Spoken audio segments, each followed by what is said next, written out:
Milan Cathedral is a spectacular monument of a human invention and engineering. This sophisticated structure intimidates with its complexity and details.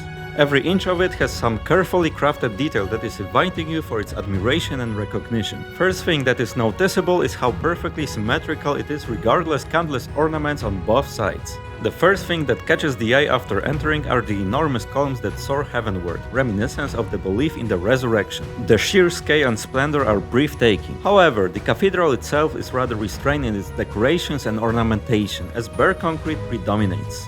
Milan Cathedral isn't just big, it's one of the largest churches in the world, and it took nearly 6 centuries to complete. That means parts of it were built in the 1300s, while other details were still being finished in the 1960s. Very few buildings on Earth evolved over such a long stretch of time. It has an astonishing forest of decoration, around 3,400 statues, more than any other cathedral. If you look closely, you will spot saints, monsters, gargoyles, and even some surprisingly modern figures.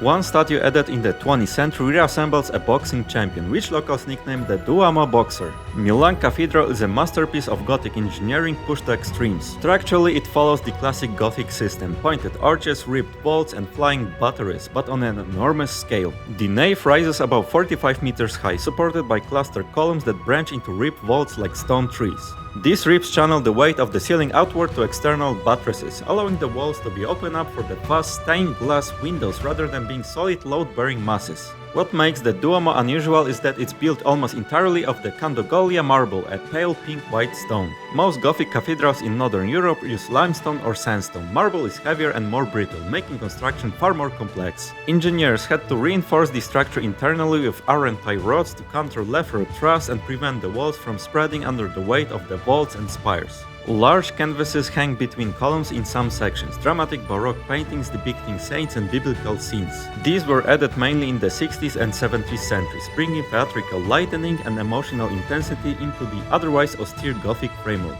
Here are the relics of Cardinal and Archbishop of Milan Charles Borromeo from the 16th century. He was a central figure of the Counter-Reformation and dramatically reshaped the religious life of Milan. One of the most visually striking interior features is the Trivulzio candelabrum, a massive bronze structure covered in intricate medieval figures. Dragons, virtues, vices, and symbolic creatures climbing upward in a complex theological program. It feels almost like a three-dimensional illuminated manuscript cast in metal. The stained glass windows are among the largest in the world. The apse windows date largely from the 15th and 16th centuries, glowing in deep reds and blues that transform the marble interior into shifting colors at different times of day. The overall impression is breathtaking. Subscribe for more videos like this one.